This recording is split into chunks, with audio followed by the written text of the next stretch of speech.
6 հոգևորականները եւ նաեւ Սրբազանը բերման են ենթարկվում հավաքներին այդ խոչընդոտելու հաղորդման հիման վրա, որը ներկայացրել է Դանիել Հովհաննիսյանը, ճիշտ է այս փաստերը։ Տեսեք,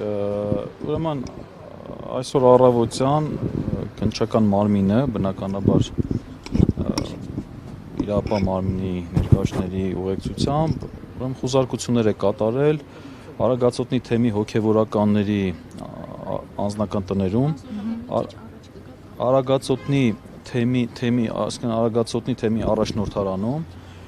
եւ աշխարհիկ մի քանի աշխատակիցների բնակարաններում։ Արգրավել են տարբեր տեսակի փաստաթղթեր, համակարգիչներ, այդ թվում օրինակ մի աշխարհիկ աշխատակցուհու,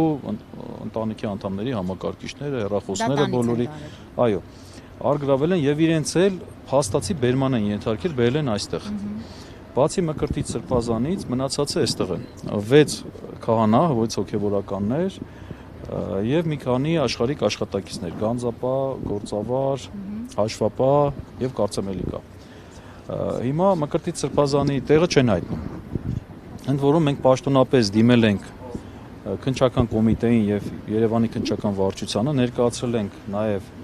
մեր լիազորությունների հավաստող փաստաթղթերը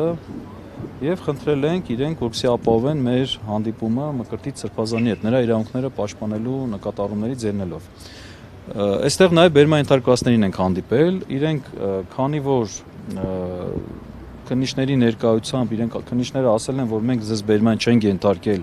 մենք ձեզ հրավիրել ենք, բայց բերել են իրենց մեքենաներով եւ իրենք այլ որոշում, այլ ընտրություն կատարելու հնարավորություն չեն ունեցել, փաստացի բերման ենթարկված են եղել։ Միաբերան բոլորը պնդեցին, եթե այդպես է մենք գնալու ենք եւ մենք ուրեմն մեզ ծանոթագիր տվեք, մենք կգանք մեր փաստաբանների ուղեկցությամբ եւ